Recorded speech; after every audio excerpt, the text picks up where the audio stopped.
beyond discussion.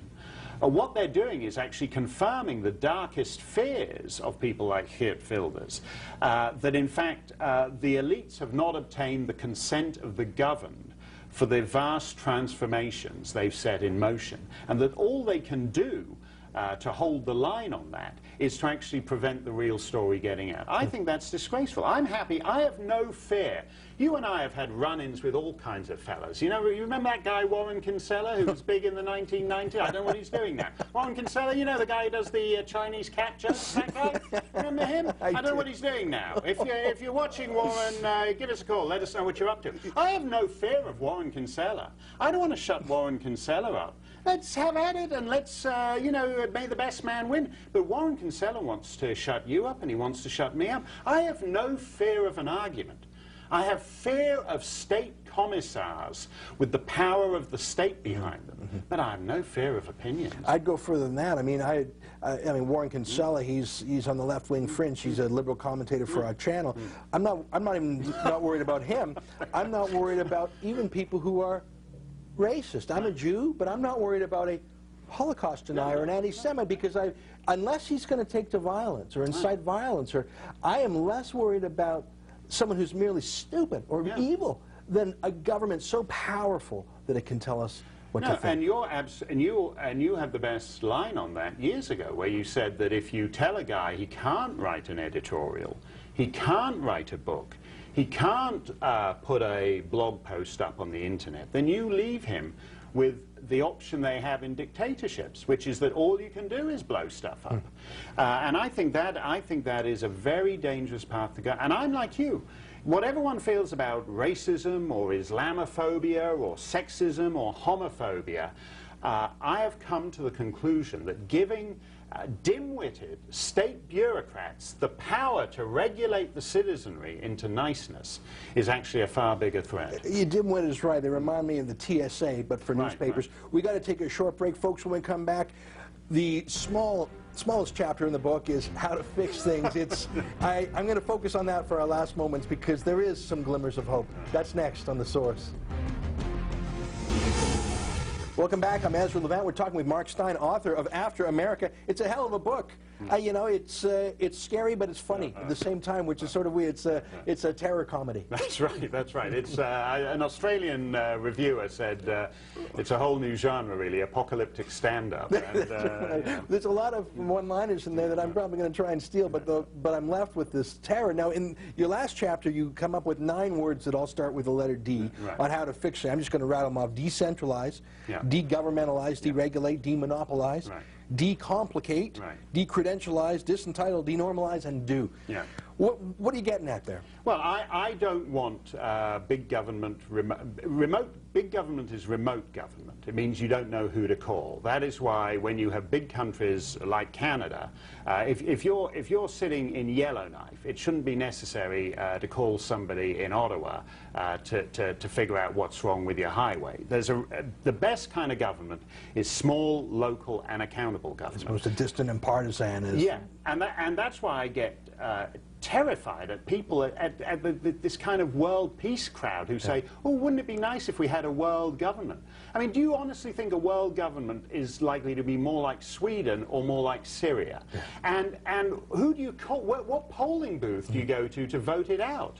That's what's so terrifying about the liberal urge always to push the operation of government up to the most universal aspect. I like towns with different highway policies. I like counties with different education policies. I like states with different tax policies. I like borders because borders give free people choices. Now, how do you decredentialize? We joked about how Obama went to the best schools but learned nothing and did nothing. How do you decredentialize a society?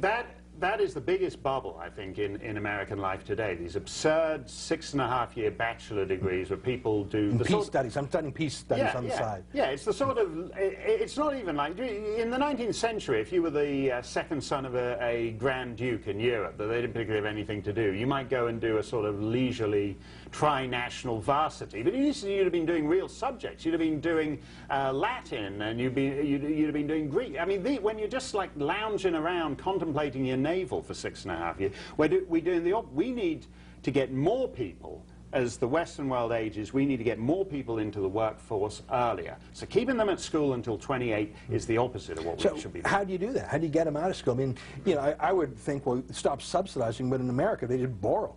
They just borrow for their unsubsidized education. How do you get people to stop taking the BS degrees? Well, I think in part that's to do with the realities of the market. I think people will not see any return on investment. America has over $1 trillion worth of college debt. In other words, it's getting on for, you know, it's getting on for the size of the entire Canadian economy just in one stupid, unnecessary niche market of debt. Most of these people should not be at college, and we need to figure out ways to telescope education. That's critical. I think that comes back to snobbery too. Yeah. Okay, now disentitle. We only have a couple minutes. How do you disentitle people without that? I mean, if you disentitle a labor union, a teachers union, well, that's a small organized group that is very attentive, and they will fight like hell, whereas the beneficiaries of disentitling are diffuse, they're not organized, by definition they're working, so they can't politic. How do you disentitle 10 or 20 or 30% of the public? Well, you say 10 or 20 or 30%. I think the danger is you get to the Greek stage where there are so many people who basically are on the statist teat that it is impossible. It becomes impossible to wean them off that. And I think the later you wait to postpone that, the worse it's going to be. But we are basically doing one of the most wicked things that any society has ever done. We are enjoying a standard of living in the United States, in Canada, in Europe, that we are not willing to pay for. So in effect, we are taxing our children and our grandchildren and our great-grandchildren, and they will hate us for it. In the ruins of our civilization, they will dig up your bones and they will dig up my bones, and they will go bowling. They will go 10-pin bowling with them because they will be furious at what we have done to them. You know, one statistic I remember from your book, you said for every 100 grandparents in Greece, there's only 42 grandchildren. Exactly. That's crazy. Exactly. And so if you retire at 50, and you live, as they do in Greece, to 78, 79, those 42 grandchildren are burdened with 100 people who expect to spend 30 years as a Victoria Day weekend.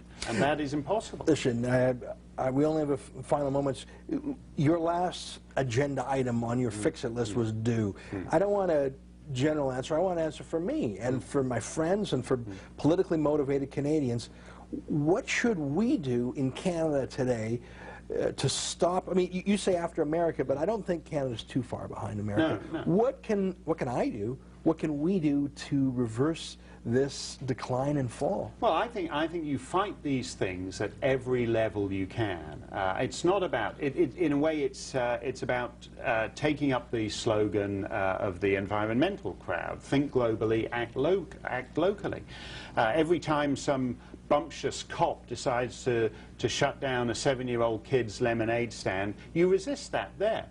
You got in, looked fabulous on you, by the way, when you got into your kung fu outfit and you were doing kung fu fighting because some guy is doing karaoke in a pub and he's singing kung fu fighting, which was... He was arrested in the Isle of Wight. He was arrested in the Isle of Wight for a hate crime for singing kung fu fighting in a...